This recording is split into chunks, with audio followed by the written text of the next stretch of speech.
ప్రభుత్వ ఏడాది పాలన బీసీలకు స్వర్ణయుగం పెన్షన్లు పెంపు తల్లికి వందనం పథకాల లబ్ధిదారులలో సింహభాగం బీసీలదే. నిధులు, నామినేటెడ్ పదవులు, చట్టసభలు, స్థానిక సంస్థలు రంగం ఏదైనా కూటమి ప్రభుత్వంలో బీసీలదే అగ్రతాంబూలం.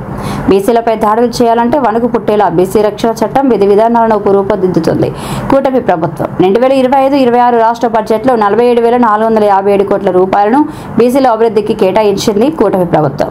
శాసనసభ స్పీకర్ చిత్తకాయల అయ్యన్న పాత్రుడు, కేంద్ర మంత్రి కింజరాపు రామ్మోహన్ నాయుడు, పార్టీ అధ్యక్షుడు పల్లా శ్రీనివాసరావు, రాష్ట్ర కేబినెట్లోని 8 మంది మంత్రులు, 38 మంది శాసనసభ్యులు బీసీలే. 2014-19 టీడీపీ ప్రభుత్వ హయాంలో 3,700 కోట్ల రూపాయలను బీసీ కార్పొరేషన్ల కోసం తెలుగుదేశం పార్టీ ప్రభుత్వం ఖర్చు చేస్తుంది. నేటి కూటమి పాలనలో పెద్ద ఎత్తున నిధులు కేటాయించింది. ప్రతి పథకం కూడా త్వరలోనే అమలవుతుందని చెప్పేసి ఖచ్చితంగా మేము విశ్వసిస్తున్నాం. మీరు విశ్వసించండి. ఒక సంవత్సరం అయింది. ఒక సంవత్సరం అంటే ఆ రోజు ఫస్ట్ పెట్టారు మెగా డిఎస్సీ అని. ఆ సంతకాలు తప్ప ఈ రోజు అమలు లేదు. మెగా డిఎస్సీ అమలు లేదు. ప్రతిదీ కూడా ఎప్పుడు కూడా తెలుగుదేశం చేస్తుంది. ప్రతిసారి తెలుగుదేశం చేస్తుంది. ఇమ్మీడియట్ గా చేస్తారు కదా. తల్లికి వందనం అయ్యన్న పాత్రుడు గారిని నియమించారు. అలాగే కేంద్ర మంత్రిగా రామ్మోహన్ నాయుడు గారిని నియమించారు. దాంతో పాటుగా 8 మంది బీసీలకు మంత్రి వర్గంలో చోటు కల్పించి కీలకమైనటువంటి శాఖలు అప్పగించినారు. ఏదో ఇచ్చిన మంత్రివర్గంలో అన్నట్టు కాకుండా చాలా ముఖ్యమైనటువంటి రెవెన్యూ వంటి కీలకమైనటువంటి శాఖలను కూడా ఇచ్చి ఈరోజు రాష్ట్రాన్ని ప్రగతి పదంలో నడవడంలో బీసీల భూమిక చాలా అనే విధంగా వచ్చింది.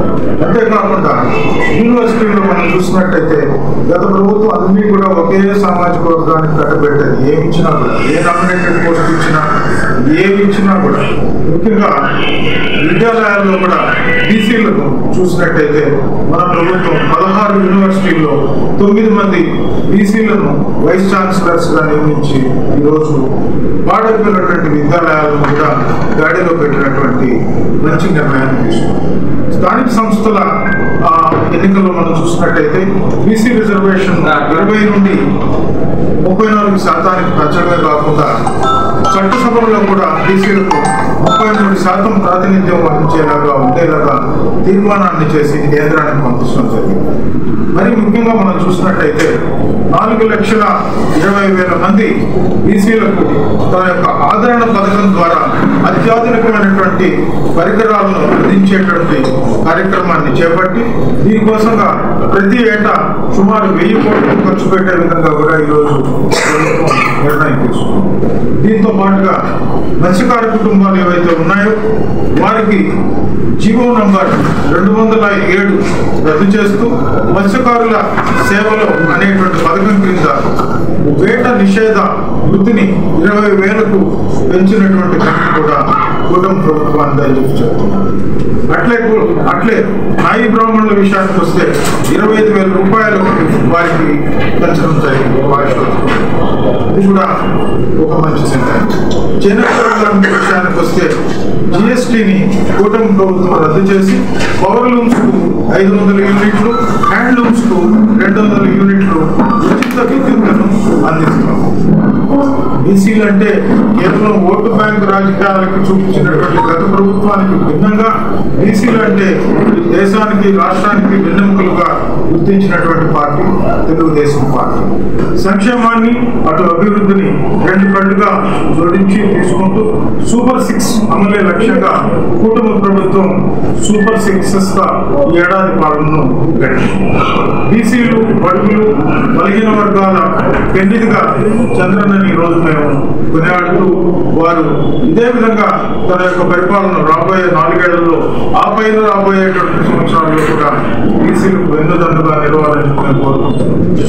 ఈ ప్రభుత్వం బీసీలకు కూడు, గూడు, నీడ, ఆదరణ, ఉపాధి, విద్య, వైద్యం అందించడంలో ఒక లక్ష్యంగా తీసుకొని ముందుకు పోతుందని చెప్పి కూడా ఈరోజు మీ ద్వారా తెలియజేస్తున్నాను. చంద్రబాబు నాయుడు గారి యొక్క అనుభవం, విజన్, అదేవిధంగా నిబద్ధత, అభివృద్ధి కాంక్ష కలిగినటువంటి ఉప ముఖ్యమంత్రి శ్రీ పవన్ కళ్యాణ్ గారు తోడుగా వికసిత భారత్ లక్ష్యంతో తన ఉక్కు సంకల్పంతో మోడీ గారు జోడీగా ఈరోజు రాష్ట్ర ప్రభుత్వం ముందుకు పోతా ఉంది. మరీ ముఖ్యంగా బీసీలు, బలహీన వర్గాలు, అణగారినటువంటి వర్గాలకు వెన్నుదన్నుగా ఉంటుంది. రాష్ట్ర భవిష్యత్తుపై మా అందరికి కూడా కుటుంబ ప్రభుత్వం తన యొక్క ముద్రను మా బీసీలకు, వెనుకబడిన వర్గాలకు వెన్నుదన్నుగా ఉండి మరింత అభివృద్ధిని మేము చూడబోతున్నామని చెప్పి సందర్భంగా తెలియజేస్తూ వారి ప్రభుత్వానికి మేము మనస్ఫూర్తిగా ధన్యవాదాలను తెలియజేసుకుంటూ సెలవు తీసుకుంటున్నాం. నిరుద్యోగులకు, యువత జాబ్ విషయంలో ఈ రోజు వరకు ఎటువంటి స్పందన లేదు. మీరు చెప్పిన ఏమి అమలైన ప్రభుత్వం ఏర్పడి సంవత్సరాలు 6 పథకాలు కూడా 100% త్వరలో ఒక్కొక్కటి మీరు చూస్తున్నారు. బస్సు పథకం ఆగస్టు 15 నుంచి మొదలు. ఈ వీడియో కనుక మీకు నచ్చినట్లయితే లైక్ చేసి షేర్ చేయండి. మరిన్ని లేటెస్ట్ అప్డేట్స్ కోసం మా ఛానల్ ని సబ్స్క్రైబ్ చేయండి.